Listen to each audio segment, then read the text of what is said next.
What? There's one chapter where we're talking about not directly talking to or having anything to do with spirits, which is quite different to what you're taught in religion. You're taught to rebuke and, tell them off and, cast them out and do all sorts of things. So my question was, aside from the command not to be in contact with spirits, do you think there is an actual physical danger in addressing evil spirits or antagonizing them, even though we're believers and obviously not, attempting to worship them or befriend them? Do you think there's a physical danger there, or would you just be... I mean, I know we're happy to just obey the command, but do you think there'd be a physical danger? Well, not to a spirit-filled person, but the thing of it is, a lot of non-spirit-filled persons or people are like the, examples we see in Scripture.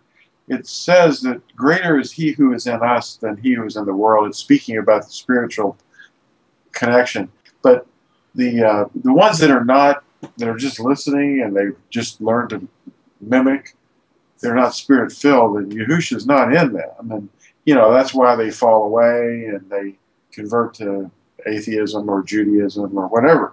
But, yeah, they're in danger. So the general policy that we have to follow is to not speak to the demons, but speak to Yahushua and rebuke that he rebuked the demon. And I don't speak to demons directly. I'm always looking at him. I'm not looking off somewhere else and going, I've got this power. I don't have power. Yahushua has the power. And I always draw on that knowledge that he's the one that has authority, and I'm just a vessel that he can operate in. And that's what we are. Our reasonable service, our worship, is to offer ourselves to be available. And it has nothing to do with our will. It has to do with his will. So we just turn ourselves over to him. Now, he speaks through us, yeah, but that's generally the best policy. But, there's an example in the Scriptures, and I don't know the exact address right off the top of my head, but the people who said, in Yahushua who Paul speaks of, or whatever, I rebuke you, and they're casting out demons. And the person that had the demon said something to the effect that, I know Yahushua, I know Paul, but who are you? And then it was clobbering time, Yeah. But to put it in the things jargon, Fantastic Four. Yeah. That's an old one. Clobbering time. I grew up with that stuff. Yeah.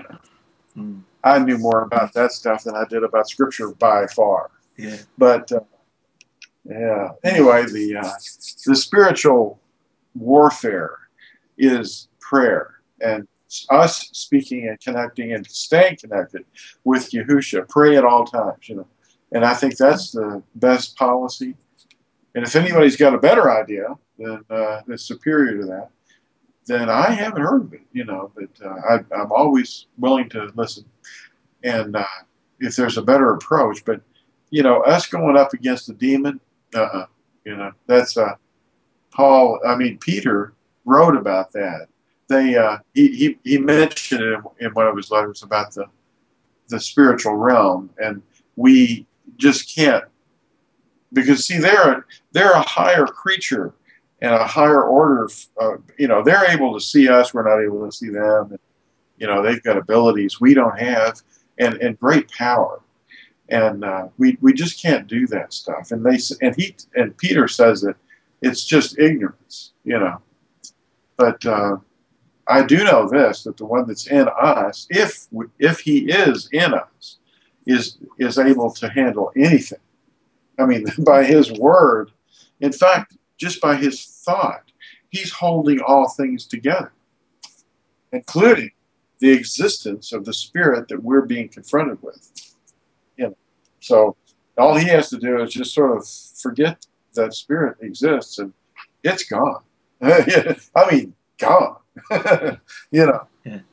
When I pray for people or demonic strongholds on teachers that I pray for, I ask him to rebuke the demon and send the demon out of the person into a pit of darkness for holding, not to bother other people with, but to put that person, that demon or that spirit, in a place awaiting judgment day.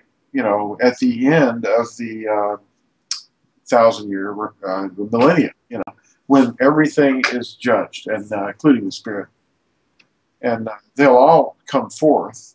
Even even the dragon, who we call the adversary or Hashatan, is going to have to be bound. And that's what I'm referring to when I pray. But I don't pray to the demon or by my own authority say, hey, get over there to this pit, or just come out of this person and go bother someone else so that it can come back and bother that person again or bother someone else. Well,